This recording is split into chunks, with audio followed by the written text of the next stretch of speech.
Hi, this is Steve Worona, and you're listening to Campus Public Safety Online from the National Center for Campus Public Safety. Before I introduce today's session, here's a brief orientation to the Adobe Connect interface we're using. Your browser right now is showing the title slide for today's talk. On the left side of your screen, you'll see a box labeled Questions and Comments where you can read and type messages. There's a tab labeled Everyone at the bottom of this box, and that's the tab you'll use for all of your general messages, including questions and comments for our speaker. We'll be breaking for discussion several times during the presentation, so please do not hold your questions to the end. You can also send direct messages to a specific person by hovering your cursor over a name in the attendee list. And one of those names is Technical Help, and that's the place to go if you run into technical problems. We're also monitoring Twitter for your questions and comments. Use the hashtag NCCPSwebinar. If you miss part of today's conversation, or if you want to see some or all of it again, this webinar is being recorded and captioned. The link will be available on the NCCPS webinars page in about a week, and watch your email for a link to a brief evaluation survey requesting your reactions and comments on today's session. Please take a minute to respond to that survey when the link arrives. We do appreciate your feedback. And now for our presentation. The increase in national attention being paid to hazing on college and university campuses provides an opportunity for concerned administrators and others to advance this issue to a higher level. To address this important subject, our speaker today is Kim Novak, CEO of Novak Talks. Kim is an independent consultant for campus safety, hazing prevention, student risk management, and student organization development. Additionally, she serves Pi Kappa Alpha fraternity as the Director of Health and Safety. She's recognized as a national expert in student-focused risk management, organization conduct, hazing prevention, and involving students in campus safety efforts. She's been an invited speaker at national conferences and on college campuses around the country, and has served as faculty for several nationally sponsored professional institutes and leadership programs. Her work in the field of hazing prevention resulted in the development, design, and facilitation of the Novak Institute for Hazing Prevention, a successful 10-year program that in 2018 will become the Interdisciplinary Institute for Hazing Prevention. Kim Novak, welcome to Campus Public Safety Online. Thank you. Steve, I appreciate your nice introduction, and I'm excited to see the variety of all the individuals joining us today. One quick logistics for everyone. I am living through the first cold of the season, and so to show respect for each of you, if I begin to have a coughing moment, I will mute my phone, but I will come back on. So that if you think I've gone radio silent, I'm just saving your ears with the volume of my cough. Hopefully this cold medication will preclude that from happening. I have three kind of buckets of content that I will facilitate with you today. The first is why the call to action. Just to set the framework, and I recognize that folks signed up for this particular conversation, so I should assume that the majority of you are invested in the prevention of hazing, but sometimes it's helpful to have language or context to help those who may not be with us today or others at your institutions or within your organizations that we're trying to bring in to the recognition for the necessity of hazing prevention efforts. The second is we'll talk through some content that's very specific to things to consider as you prepare to go all in on the development of hazing prevention, offering also the problem analysis framework that Novak Talks and the Interdisciplinary Institute for Hazing Prevention utilizes from the field of public health. And then we'll look at some data and practice through conversation how we can use what we know about hazing to inform our prevention efforts. I want to reiterate that questions are always welcome, and that the team will be pulling those questions forward, and we'll let you know towards the end if we didn't get to your question, or if something pops tomorrow while you're thinking through the content or later today. Please know that I'm available professionally to reach out to via email or other forms of communication. I think it's interesting when we talk about the increased attention that's being paid to hazing in this current environment. We're all keenly aware of 4 very particular incidents involving hazing-related deaths from men's interfraternal IFC fraternities that have really re-elevated the conversation around hazing in today's college campus. But I think it's important to recognize that this particular issue has been something that we've been struggling with as educators, administrators, and individuals who work with and support student organization engagement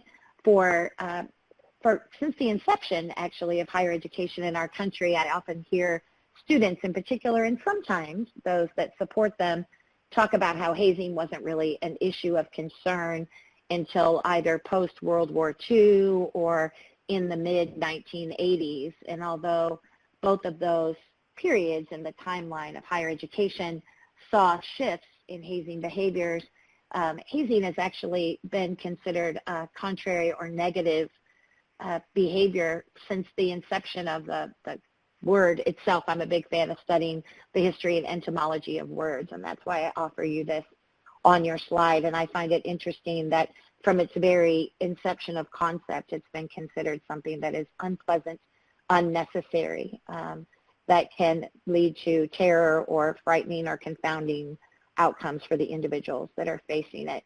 And with that in mind, knowing that hazing, while now we have an increased attention, recognizing that we've been grappling with this behavior for a long time, I think it's important to recognize before we jump into the prevention dialogue that we have a pretty interesting legal relationship with this particular behavior. And that, knowing that in and of itself can oftentimes help us engage others within our organizations or at our institutions in the dialogue around why we should be investing in the prevention of hazing.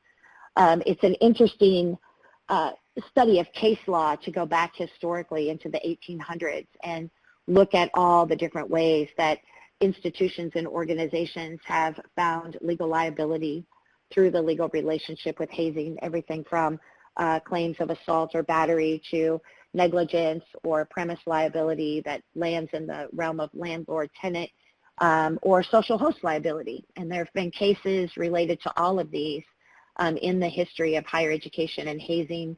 If you have an interest in getting a listing of the case law relevant to hazing, we actually have a wonderful young attorney who has taken it upon herself to do a chronology of that for us, our group from the Interdisciplinary Institute for Hazing Prevention. And if you pinged me with an email, I'd be happy to provide that to you.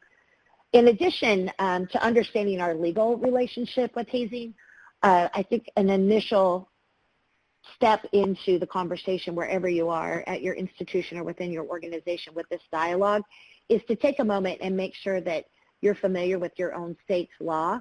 We've seen a lot of movement around state law and hazing in the last 6 months. I anticipate we'll see more of that.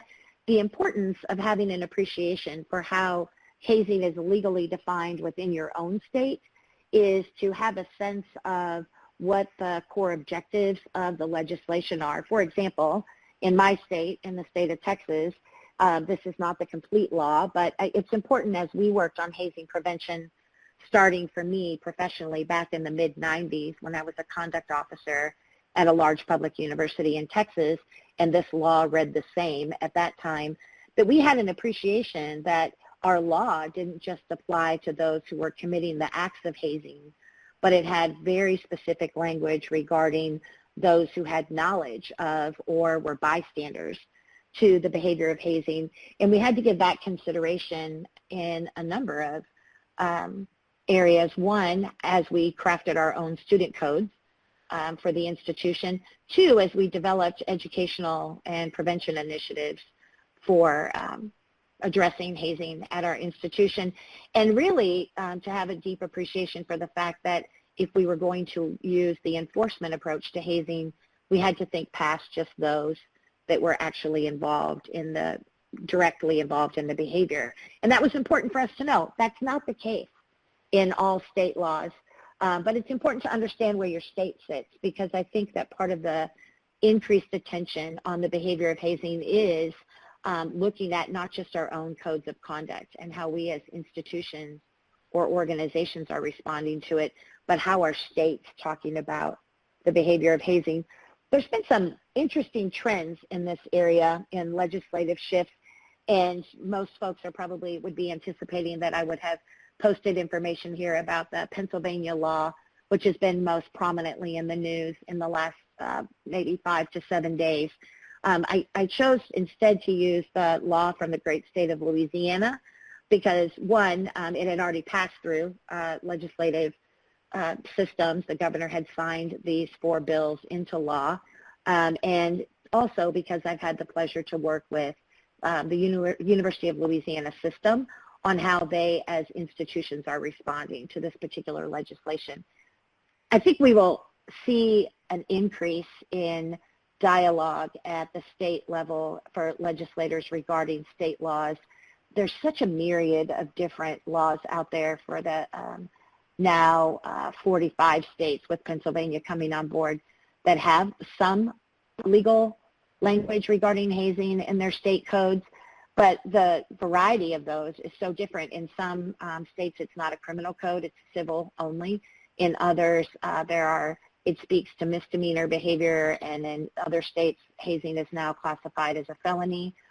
There's just a lot of diversity when we look at our state laws, and I think what we will be seeing is a trend, or maybe we should just be prepared for the potential that in our own states, legislators may start to look at the action of the state of Louisiana or the more recent action of the state of Pennsylvania and reevaluate and reassess the content of our own state laws.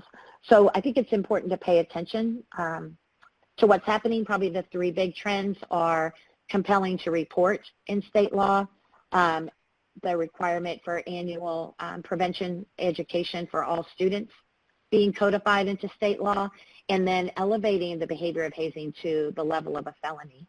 And those are the things that I would really advise that we look for.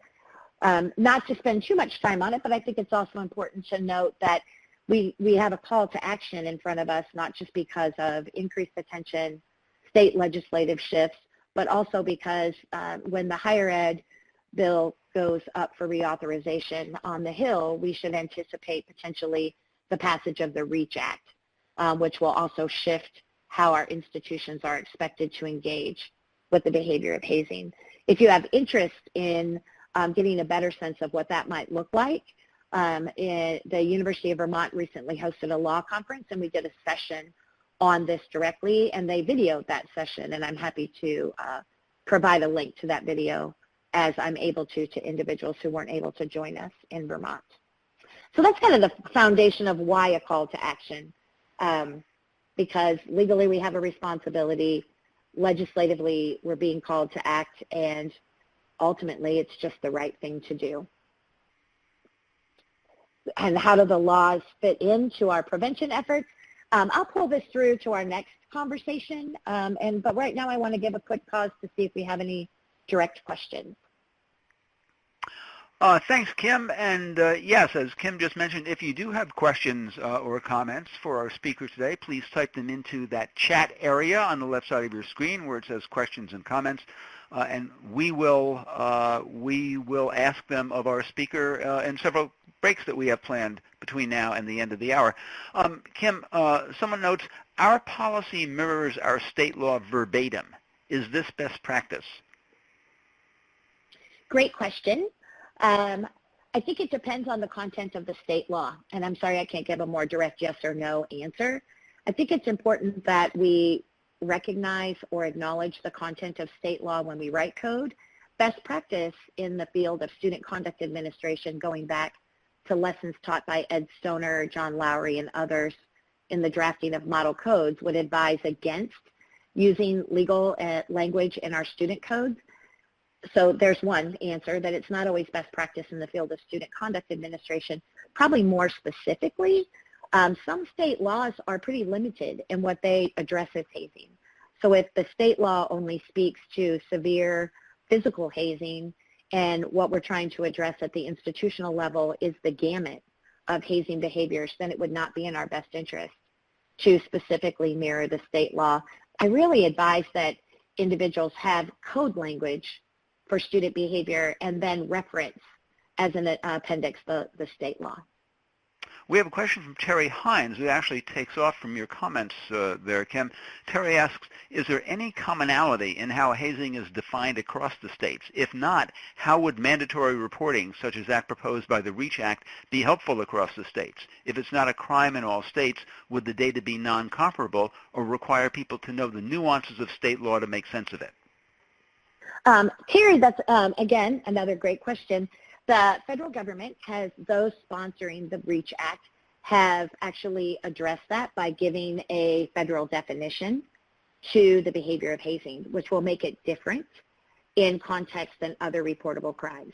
So to have the uniformity and comparable data analysis, those preparing the Clery Act would be expected to use that definition, which will be found in the Higher Ed Reauthorization Act, as opposed to where that language may be found for other reportable crimes, and that's in the attempt to make the reporting consistent. Thanks, Kim. Let me remind you all that if you do have questions or comments, type them into the chat room. We will not lose any of them as we move ahead, but Kim, I'll now let you get back to your presentation. Great. When we think about the concept of prevention and hazing, it is important to recognize that we have to give consideration to the code and the law. I want to just highlight real quickly the slide I kind of sped past to get to the questions. We need to give consideration to law and policy when we develop prevention efforts in as much as content for education. But we should not allow the law or the policy to define the full content of our educational efforts. Rather, we should use them to inform content. And remember that codes and policy and law are pretty traditionally minimal standards of expectation. And in our prevention efforts, we might want to elevate the call to action to go beyond minimal standards of expectation. Recognizing that in the trends of the state laws that have recently passed, Penn State, or the University of Pennsylvania law also mirrors this, as does Louisiana. Several laws already have this, state laws in their codes, and the language of the REACH Act speaks specifically to this.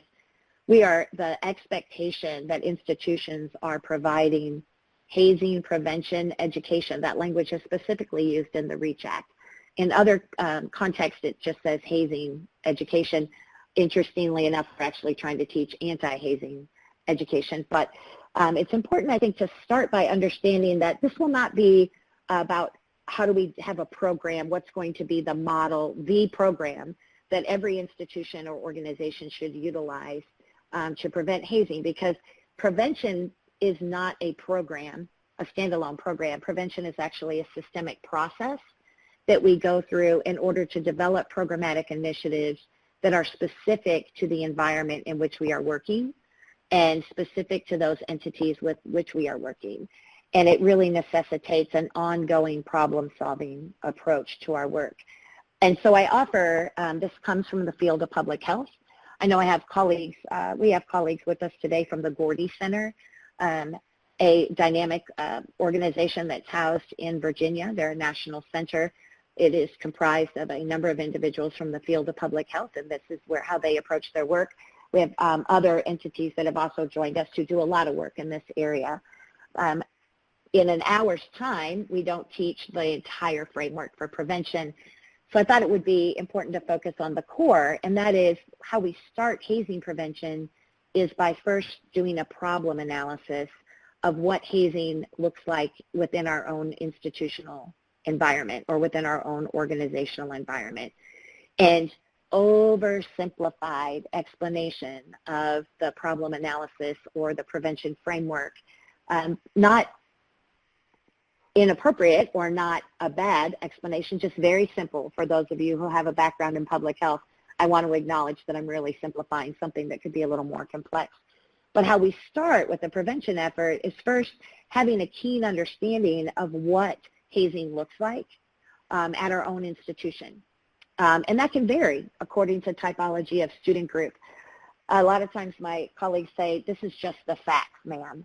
And this is where we would identify things such as the frequency of hazing, the types of organizations that we have clear indicators that are involved in hazing, how hazing reports come in, where do they come into, what does the content of those reports look like? For example, what question would be a significant number of the reports we receive are anonymous in nature and are not inclusive of much detail to empower us to take in-depth action. That's a fact about hazing within the context of your own organization or institution. This also would necessitate that we think about hazing as an issue that we're addressing and think about our prevention efforts as not responding to one incident of hazing, but rather the issue of hazing within the context of our organizations and institutions. I keenly recognize that when an institution is impacted by a very high-profile, egregious incident of hazing, there's a desire to fix that problem across the institution. And while that incident might be an indicator that there's an issue of hazing, that one incident should not define our efforts. So when we think about what hazing looks like, we should think in a broad, comprehensive way. The next bucket of information that we want to gather as we think about prevention is the rationale or the why. And this is always a really interesting area because I think we operate a lot of times on assumption when we want to think about why hazing happens. When I first started working with the behavior of hazing, I had to I came to the realization that in 1995-96, there wasn't a lot of research on the behavior of hazing. There was a lot of anecdotes, a lot of assumption, and really a lot of the data that we had came from the adjudication of hazing incidents through our conduct process, which I think we can all acknowledge is probably does not address all incidents of hazing on our campus. So when we get to the why, we have a lot more national data. We'll talk about that shortly. But this is where some institutions have gone as far as to do their own assessment of attitudes and perceptions around the behavior of hazing. We know from the literature, not just formal research, but theory and literature of organizations, we have some knowledge of the whys of hazing.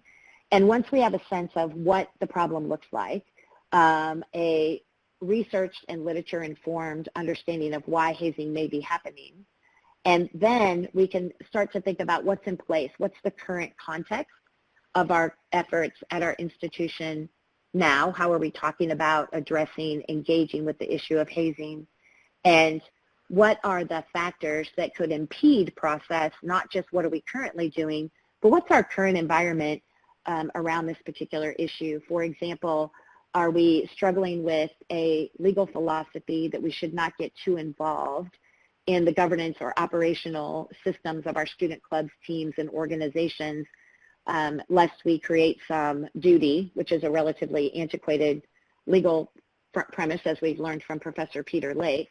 That would be a current context that we need to figure out how to work within the legal environment. Do we struggle with a process by which we register or recognize our student groups, and does that impede access to information about those organizations? That would be a context factor that we would want to give consideration to. So again, pretty simplified, but the approach to hazing prevention really comes at the core from a problem analysis. Another thing to consider beyond setting up our prevention efforts by doing a problem analysis are, and these are things I've learned after 15, 16 years of working in this particular area, is that we often consider our training, for lack of a better term, to only need to include students.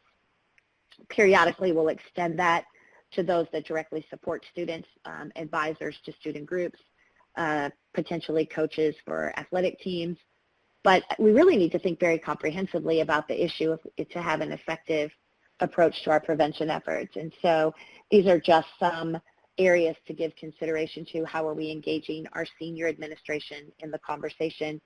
Resident assistants are a really dynamic frontline group of men and women of people at our institutions that we oftentimes overlook. I recently did a very small sample survey of Southeastern institutions and who was talking about hazing in their resident assistant training, and the majority of the institutions we polled were not at all including the policy on hazing in their resident assistant education. So we're trying to help shift that. How are we engaging our coaches and our support staff and just a myriad of individuals? So that's a great question to start with. Who are we talking about engaging in the prevention of hazing, and not just on a committee that will develop our efforts, but who needs to hear the message?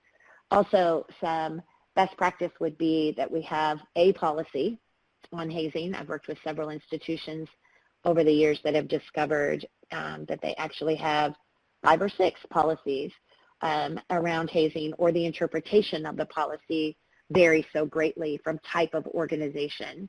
So Fraternity and Sorority Life has an interpretation of the policy that's different than athletics or club sport, and through Campus Rec, through the Student Involvement, Student Engagement Office. And thinking about the broad themes for training and how they will apply to different groups, what's the stance on hazing? Do we have some congruency between our senior administration and what they would perceive to be hazing, all the way down through our student population? It can be difficult to do education on a behavior when there's not congruency in the understanding of what would actually constitute that behavior at our institution.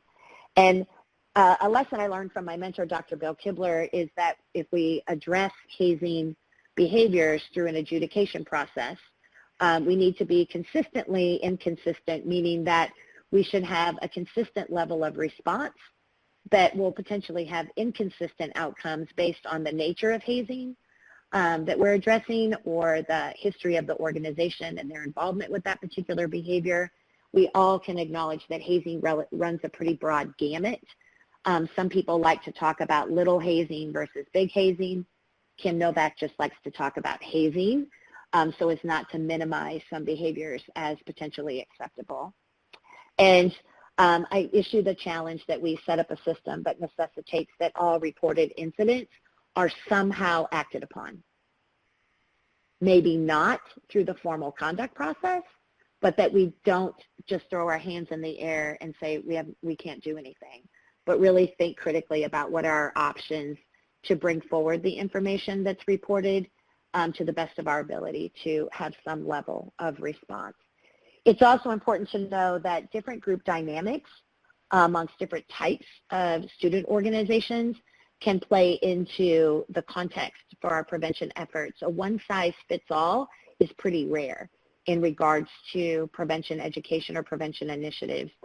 Information about institutional policy or law can be consistent and should be, but when we get into the nuance of what hazing looks like and why it occurs amongst different types of groups, we have to give consideration to several things. These are some of the things that we've seen that inform the differences in what hazing can look like. The process through which people are selected. Athletes, for NCAA, athletes are selected by coaches and recruiters. Sport club members are identified through student organizations, potentially student leaders, sometimes with the advisement of a coach. Fraternity men, sorority women, people joining fraternities and sororities are selected by undergraduate men and women through different systemic processes. Supervision, how is the organization's systems, how are they supervised? Big difference between an athletic team supervision and a theater arts group supervision, and that can come into play, the role that those in a supporter supervisory role play. What's a status? Status has shown up in a number of explanations of hazing.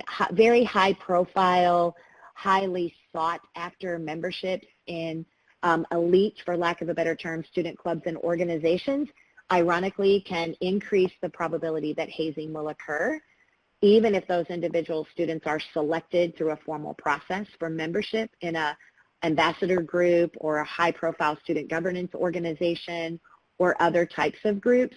The students themselves may feel the necessity to add another layer of earning the privilege of being in the high profile group.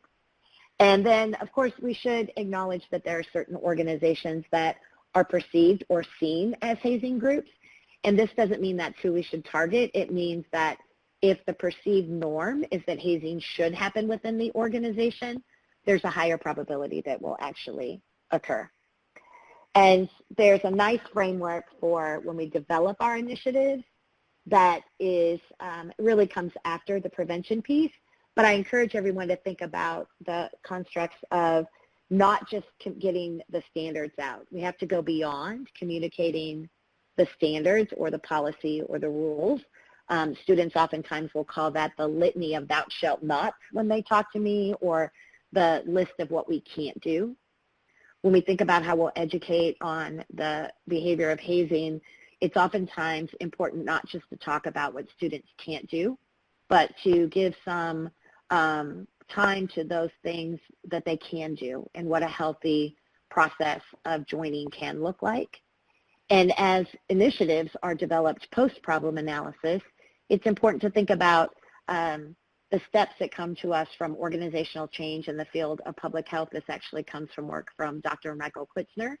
How do we make it easier for hazing not to be part of a process?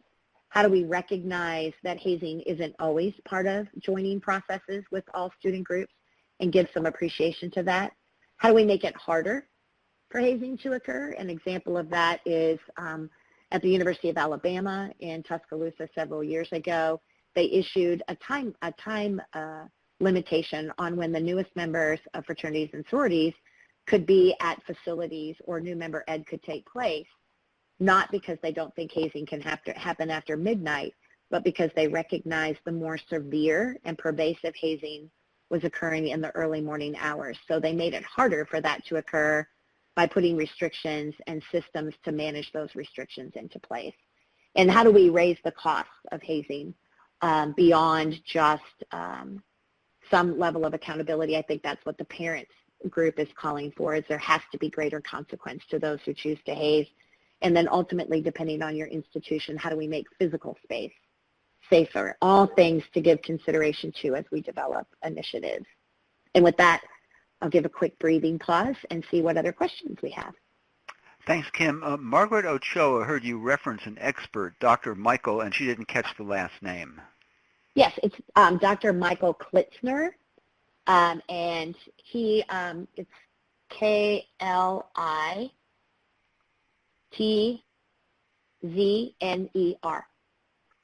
He's from the field of public health, and he's the individual where I learned the environmental change content from that was on that slide. Thanks, Kim. How prevalent are hazing incidents at two-year community colleges? What do those incidents look like, since fraternities and sororities may not have a large influence on such campuses? Yeah, well, I want to say first that we have not, the collective body of people who research this, I have not done very specific assessment of the prevalence or how hazing looks specifically at two-year community colleges. So I don't want to give a quantifiable answer, but what I would say is that based on the information we gleaned from the national study, there's indicators that because hazing is not only a social fraternity and sorority behavior, that it would depend on the types of organizations that exist at those community colleges. For example, if there are club sports or community college sports teams or different types of recognized student groups that have intake processes or joining systems where there's a marked period of time where the members are not considered full-fledged members, they're rookies or newbies or neos. I've heard lots of different language used. That could in and of itself indicate that hazing has a capacity to find its way into that organization. So I think that it's, while there are not social fraternities and sororities, it's important to acknowledge that if there are student clubs and organizations, looking for those that have formal or informal periods of time of joining or some marked moment where they move to a different status in the organization. And a follow-up from that from Diana Marshall, is there any study taking place that you know of around community college hazing? Not that I'm specifically aware of, and that Elizabeth Allen and a group from the University of Maine have created an entity that's really the body that holds research on hazing, and they may have some indicators. I went and did a little perusing through that in preparation for several conversations I've been having and didn't see anything specific to community college hazing. But if there's anyone looking for a dissertation topic or a research project, I think that would be a really amazing place to look and see what we could do to generate that study. One more question during this break from Jennifer Pierce. What are your recommendations as to where a hazing prevention team should live organization chart-wise, knowing that many different types of student groups and professional offices are involved? Jennifer Pierce, good question. I think that I would avoid unless the individuals in the Office of Fraternity and Sorority Life have strong influence and organizational voices that are listened to beyond their knowledge and expertise in social fraternity and sorority. We find that sometimes if the task force is housed only in fraternity and sorority life, that then people will operate under the old school philosophy that hazing is a fraternity and sorority problem. I do believe that members of the fraternity and sorority life staff can share those initiatives or be part of the team, but I find that the more elevated the directive for the task force comes from, whether that's a vice chancellor's office, a dean of students' office, the greater probability the group will have to be successful in that the directive for the work of the group is coming from a higher, more influential level. Thanks, Kim. We're going to hang on to the rest of these questions until the end, but we will have time at the end. In the meantime, Kim, we'll let you get back to your presentation. Great.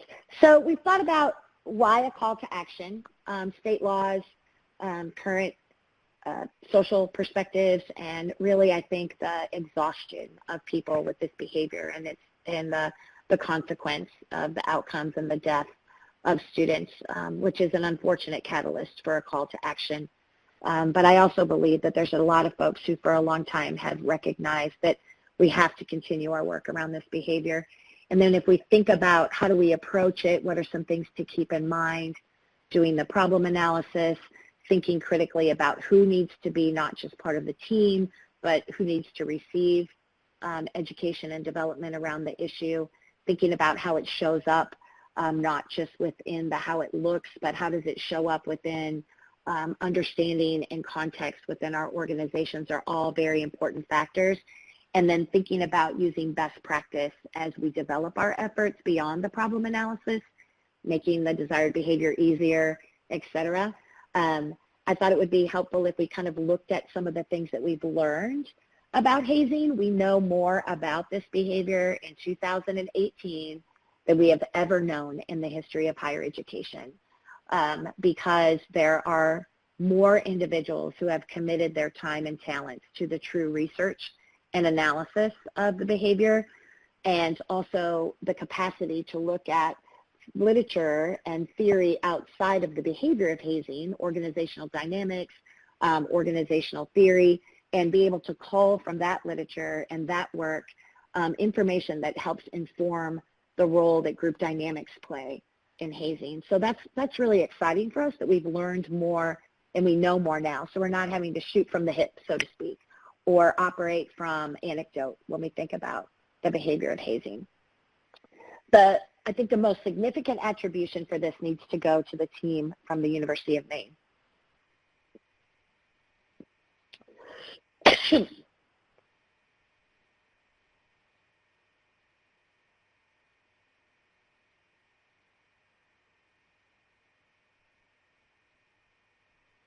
Kim, did you go on mute to cough? I'm good. I did go on mute to cough, but I'm good. I'm back. Okay, good. And breathing. So we're attributing this to, I have the Michigan crud. I acquired this from the students in Michigan. So avoid those students if you can for a little period of time. Elizabeth Allen, Mary Madden, and others at the University of Maine gave us the first ever national benchmark on hazing. And this study was done in 2008, 2009, a little over 11,000 participants. And that really gave us the most robust source of data that went beyond just student athletes, which is what the Alfred study gave us in 1999. The portfolio of research on hazing is much larger now, I think in part due to Elizabeth and Mary's work, and then the increased awareness and understanding of the particular behavior. But the data I'm pulling today really comes, the majority of it comes from this study.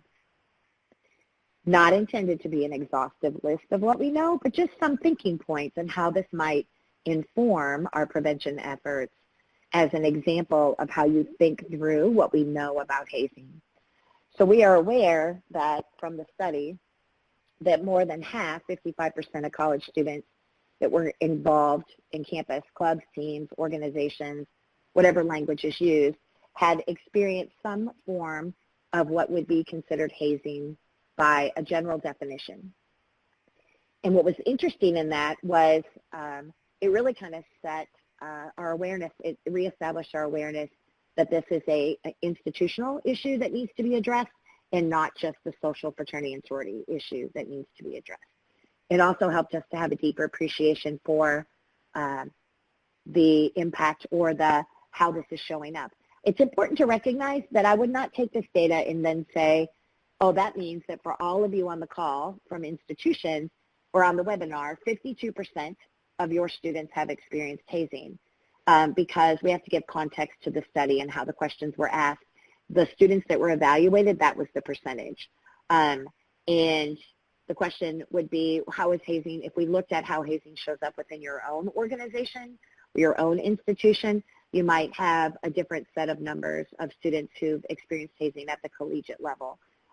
But the other piece of data from experience that came forward was the percentage of men and women that had experienced hazing when they did the assessment and utilized identification as either specifically to male or female. And I think what popped for us here was the acknowledgement that hazing is not only a male-dominated behavior, that it shows up potentially more frequently in women's organizations than we might have originally perceived. And so how this would inform a prevention effort would, quite honestly, dictate that we should be talking about hazing in a broad perspective, not just with isolated groups of students, but potentially with our community. It would also indicate that the conversation needs to be inclusive of people, all people, and not just male organizations, whether it's a male sport team or a men's fraternity or a men's other type of organization. And so it's really who should we be talking about this with.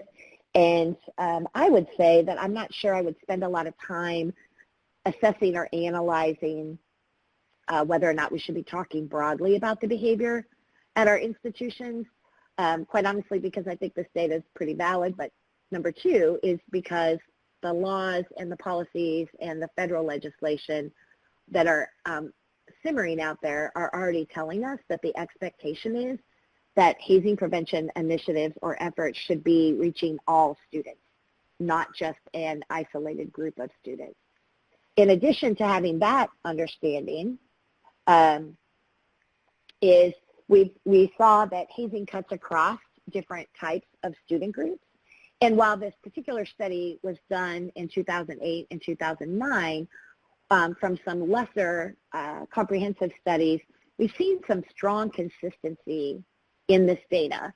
So whether it's specific to an institution or individuals studying hazing within specific pockets of organizations, this ranking or prevalence of hazing has stayed pretty consistent, recognizing that the data is almost 10 years old.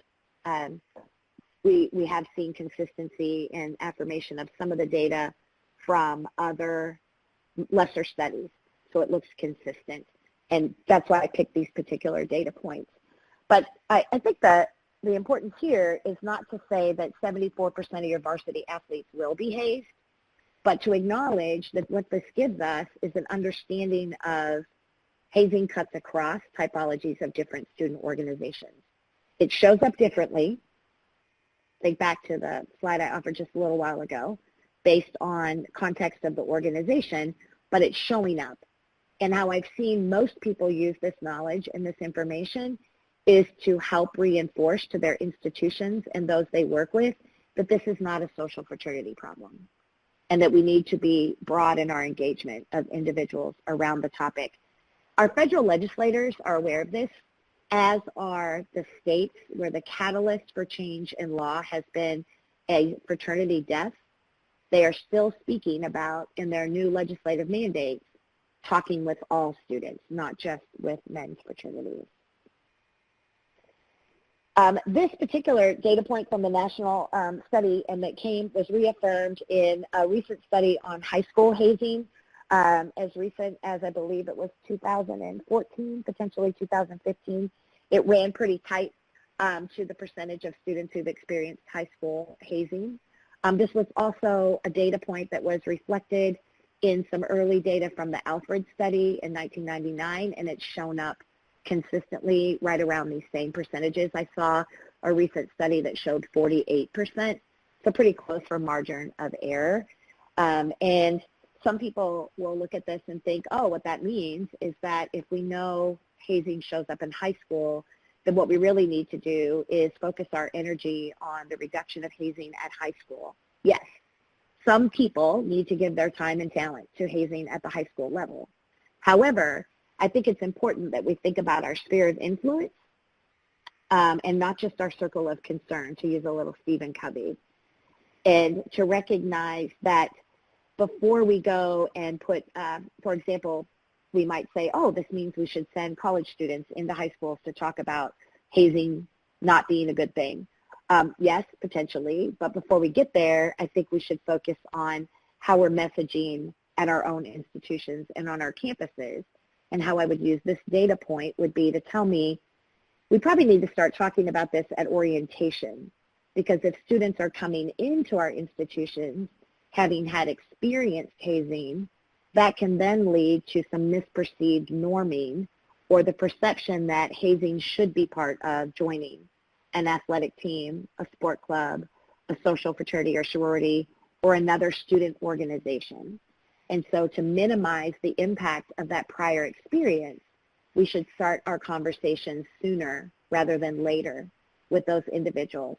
And if we are able to get to a place where our capacity has developed greatly for our own messaging and our own prevention at our own institutions, then maybe we jump into the high schools and start that dialogue. There are those from the High School Athletic Association who are very invested in working on that particular behavior at high school. A lot of times when we start our hazing prevention conversations and we look at what one of the questions we ask is, where do students report or where do people report hazing incidents, and what, in the current context, what options do we give them for reporting hazing? And I think it's interesting to see that they predominantly students tell us that they are not going to probably report to college staff or faculty, a pretty low percentage, police officials, coaches or advisors, which was really surprising when this data point first came out, because I think there's a sense of the relationship between a coach or an organization advisor, but students are more likely to talk to potentially a family member. We've probably seen that show up in reports that have come in to our offices or institutions. But they're actually talking more to each other, and the majority of them are indicating that they would be most comfortable talking about it with someone outside of the team, club, or chapter that they're actually experiencing the hazing in. 3 things pop for me on this. 1, that's another affirmation that we need to talk about hazing, not just with those that we perceive will be victimized by it, or those that we perceive will perpetuate it. But if we know that students being hazed have a high probability of talking to other students outside of the group they're part of, we should also be educating our community, the entire population, about where our institution stands on the behavior of hazing, what we would consider to be hazing, and what to do if it comes to your attention. This also might initially say, well, if students aren't going to report hazing to university officials, college staff, or faculty, then we have to come up with other alternatives. And the reality is that I think we have to give consideration to the fact that they're most comfortable talking about it with their friends or individuals their friends outside of the group. That doesn't mean that they can't become more comfortable with reporting to police officials or campus officials. And when you really dig into this particular data point in the executive summary for the national survey, you'll see that the rationale for fear of reporting is most motivated by fear of consequence to the club or organization or team. They don't want to see the team season canceled, the chapter closed, the organization punished. I would guesstimate that we also have a higher probability than we actually gleaned in that first study of individuals fearful of social retribution or personal consequence for reporting. So if we put those two pieces of information together, who they're least likely to talk to and why, then we understand that our prevention efforts should help students not be as fearful about coming forward or have an appreciation for the fact that incidents of hazing don't always result in an expulsion or a closure, that is really dependent on the nature of the hazing and the history of the team, club, or organization. Dr. Tim Marshall from the University of Cornell did some great research on the concept of the complexity of consent when it comes to hazing, and I want to briefly offer this so we can get to more questions. But I really give you this so that we can think about when we talk about hazing with students, if we have an understanding of what research and theory and literature tells us, we can have deeper responses to students instead of just saying willingness to participate in a hazing is against the policy. Most codes say willingness to participate doesn't matter. Not all state laws say that, but most student codes say that. Yes, that's a truthful answer, but I don't know that students always connect to the policy response. If we can help them to have an appreciation of the fact that even if they offer an out and say to someone, you don't have to do this if you don't want to, even with the best of intention, there's a pretty high probability that those individuals will stay engaged and will not step away from a behavior. And it's because of this complexity of consent, which can look very differently in different contexts. Probably the most pervasive is that fear of social rejection. I'm not going to walk away because I don't want to be socially rejected, even if you gave me that option.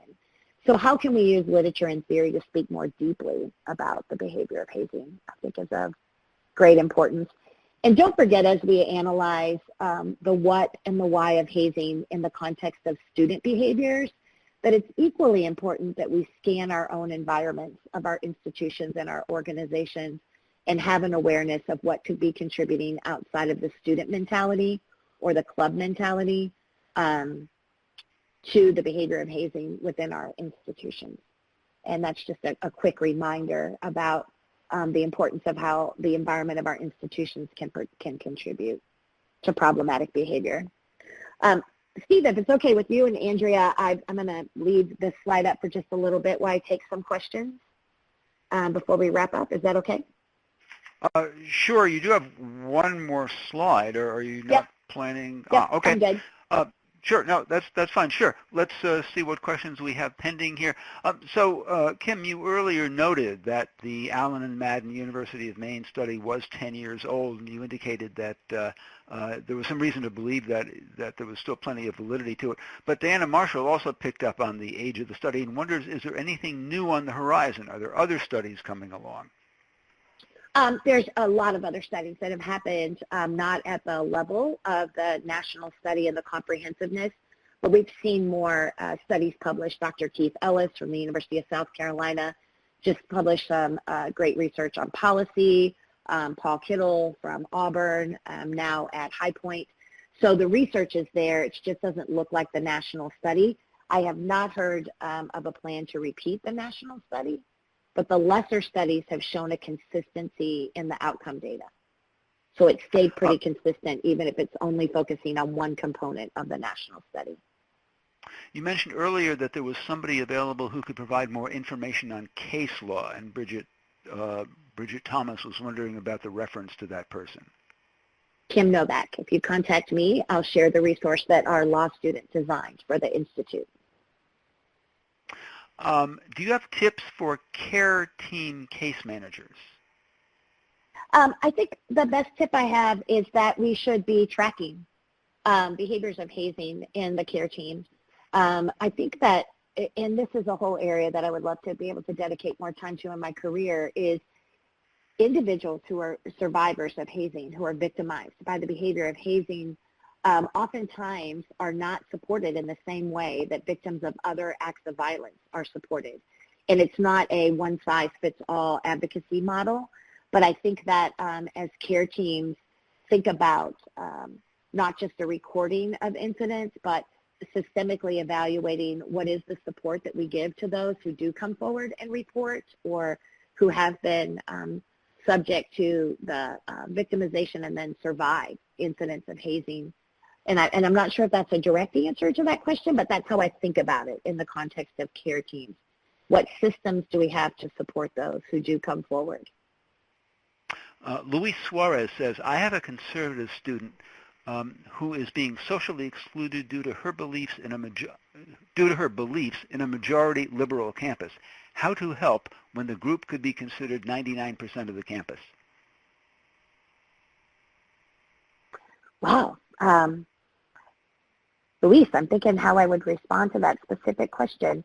I think that that the social exclusion of the individual, it could be helping with the strategy of how to help that individual student either to stay committed to the fact that social acceptance can look very different in different circles, and to have an appreciation that because you have a difference of opinion in the context of a conservative belief, that if it doesn't mean that you as a whole person have been rejected, there just might be a conflict amongst the views that you have with those individuals.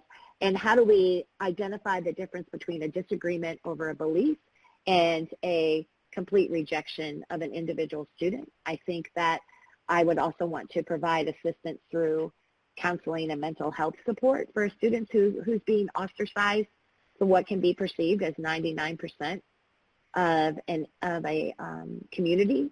I think that when we have large groups and they're isolating one individual, that we can look at the research and literature on bullying, which is pretty different than the behavior of hazing. Hazing is about group behavior to bring you into the organization, and bullying is oftentimes about the isolation of individuals. And I think someone with a deeper background than I have, no background in counseling and psychology, would be a great support person to help that student and help create a support network for him or her. Let's get in this one last question, Kim, and then we'll let you get back to whatever wrap-up you wanted to do with your slides. Do you ever assign individual accountability in addition to holding a group accountable for an incident of hazing? Yes. Came into the field more than 25 years ago with that was just how we did business. That was just how I was trained in student conduct administration. And this is an area where we've seen a major push from the national, international social fraternities and sororities. Some people are perceiving it as they don't want their chapters held accountable. They only want individuals held accountable, when the reality is they recognize that there are times when it should be both. I think that it merits great attention that organizational accountability is important, but individual accountability for those that are facilitating, perpetuating, or the big players in those incidents, or players, minor players, I think should be addressed. And I can remember personally adjudicating 72 individual conduct cases that came out of 5 organizational incidents of conduct, and also the organizations had accountability. And I remember that because it's what prompted me to get invested in understanding hazing. So yes, individuals. Okay, Kim, would you like to wrap up? Yeah, just really quickly, I just want to offer a thought from my friend Jason Bergeon at the University of Houston. Hazing is a complex behavior, but we don't have to complicate how we choose to respond to it. And if you have a greater interest, the shameless plug is if you go to this particular website for our Interdisciplinary Institute, you can sign up to receive resources and information about more in-depth hazing prevention education that I and my colleagues are part of. Thank you for your time today. It's a quick hour. I hope that some of you will reach out to ask for additional resources or information. Please do, and utilize my email, kim@novaktalks.com. Thanks very much, Kim, and thanks to all of our viewers and questioners from around the Internet. Check the NCCPS webinars page for a link to the captioned recording of today's presentation, as well as a link to our speaker's slides available in about a week. The brief evaluation survey I mentioned earlier should already be in your mailbox. It will take you no more than 2 minutes to complete. Please do. We read and act on your comments. The next Campus Public Safety Online webinar, our last of the year, is a special 90-minute session from 2 to 3:30 p.m. Eastern Time on Tuesday, November 13th. We'll welcome back Marisa Randazzo, who will expand upon her earlier presentation on campus threat assessment teams. We're revisiting this topic by popular demand and increasing the time to provide plenty of opportunity for in-depth discussion. The registration URL is on your screen and clickable, or surf on over to the National Center webpage at nccpsafety.org. That's nccpsafety.org. Campus Public Safety Online is brought to you by the National Center for Campus Public Safety with support from the University of Vermont Continuing and Distance Education and the U.S. Department of Justice. Special thanks today to Andrea Young and Dan Cardella. This is Steve Worona. See you next time on Campus Public Safety Online.